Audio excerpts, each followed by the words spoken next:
So I want to ask the listeners, have you increased your wealth by £13,000 in the last 3 years? Cash. If you haven't, then someone else has got your money.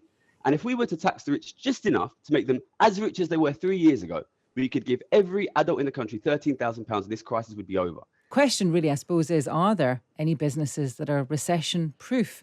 Let's speak to Gary Stevenson, who's an award-winning trader and economics guru. Good morning to you, Gary. Good morning. I'm sure you've thought about this. Are there any businesses that'll be in a slightly better position than incredibly energy-intensive ones? There definitely are, actually, because in the last 3 years, what we've seen in this country is the biggest and fastest ever increase in millionaire and billionaire wealth in the history of the country. So, if you go to the very high-end luxury restaurants and bars in London, they are doing a roaring trade because we have never seen the rich and the super rich be anything like as rich as they are now. So there's one small part of the economy which serves maybe 1%, which is absolutely flying, and they've never made more money. Well, that's probably not the cheering news that people will want to hear. Do you think, Gary, that there is a moment? This is going to be terrible for a lot of people and people's businesses that they have, built up over years. Small businesses will suffer. Is there a moment within this, however, that we will accept that we might have to reshape our economy, that we will have to accept that, for example, not most pubs, but many pubs will not be able to survive? I definitely think we need to reshape the economy, and I really hope that we do. I think the kind of reshaping we should be looking for is, listen, in the first year of COVID, if you look at the Times Rich List, that's just 250 richest people in the country. They increased their wealth by £206 billion. And the total amount of support the government has given for cost of living, if you take away the national insurance rise so far, is £15 billion. So those 250 individuals have made 8 times as much money as the entire cost of living support. So if we were to take the money back from just those 250 individuals, we could give every single adult in the country more than £3,000. And that would do a massive thing to fix this crisis. Yeah, and you know what the response to that is from government, isn't it? That if you take money from the super rich, they won't come here anymore, and their great riches will not trickle down to the rest of us. Well, if one thing came out of this Ukraine situation, the government decided they wanted to tax billionaires like Roman Abramovich.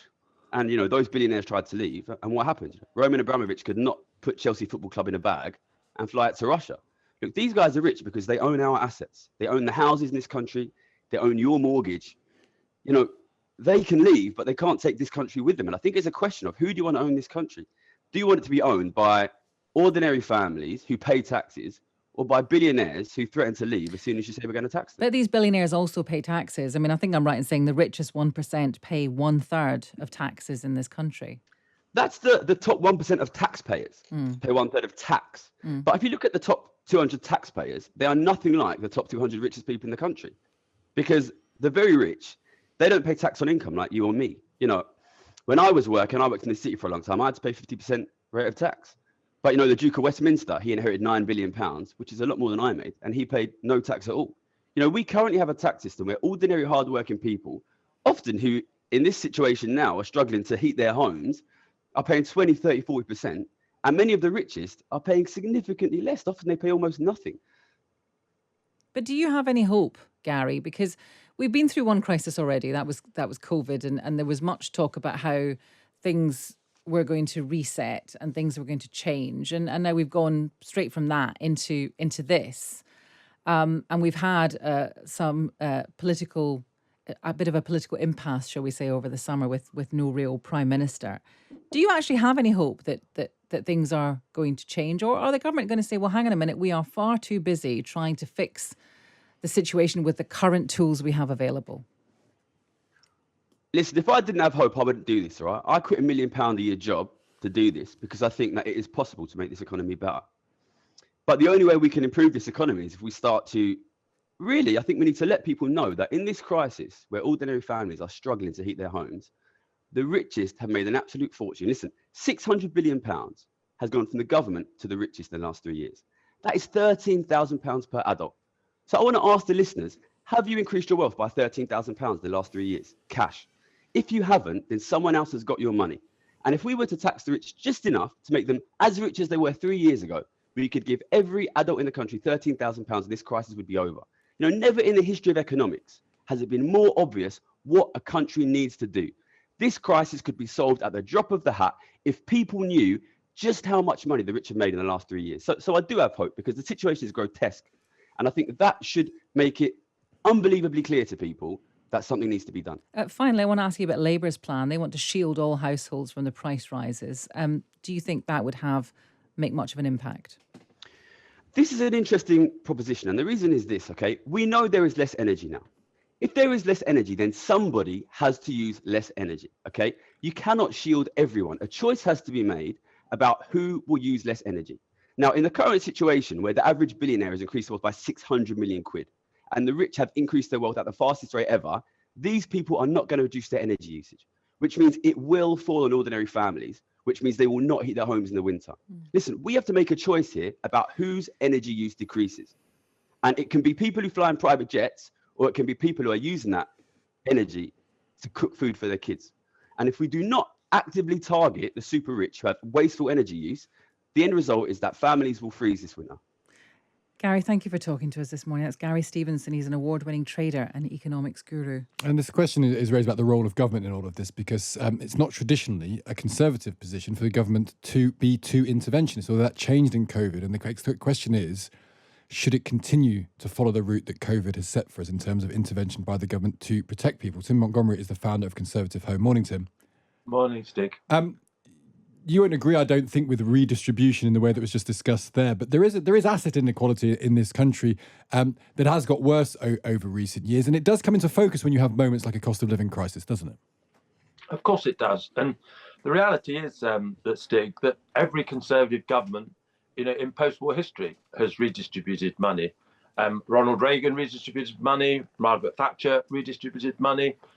There is a duty, a responsibility upon the most fortunate to help those with the least. I think the difficulty that Conservatives often get into is because they're worried about creating long-term dependency. It also sometimes looks like we as Conservatives don't want to help people at all. And that's a big communication problem. But absolutely, a first duty of government after defending the realm, law and order on the streets, is to ensure that nobody ever falls below a certain level. And so, yes, we're usually a government skeptical party because we believe in family and we believe in business. We believe in other institutions of society taking their responsibility. But no, when there is a massive market failure or other kind of failure, government must intervene. Do you think there's been this sort of left-wing consensus that's developed then a little bit? Trump had this. Trump was willing to spend money on lots of infrastructure to try and move money around a bit. There is COVID. Furlough is a good example of this. Yeah. Do you think there is a slight that government is not going to sit back? The whole pure free market philosophy that was there in the 80s has been discredited to a certain extent. Do you feel that even Liz Truss would accept that? Would you accept that as a Conservative? I don't think the free market has been discredited. And I would argue that actually a lot of big business, for example, is now so close to government, it's not free market at all. It's a kind of crony capitalism. The only sort of free market is sort of smaller businesses struggling to make ends meet. They're the real free market because they don't have government to sort of bail them out all the time or get, cushy procurement deals, have regulatory systems that support them. So I think we have a very weak free market, actually. We have too many businesses getting favours from the state. We certainly have too high a tax burden. We now have the highest tax burden in our history, which has happened under a Conservative government. And that's partly because the Conservative government hasn't done the long-term things like build houses.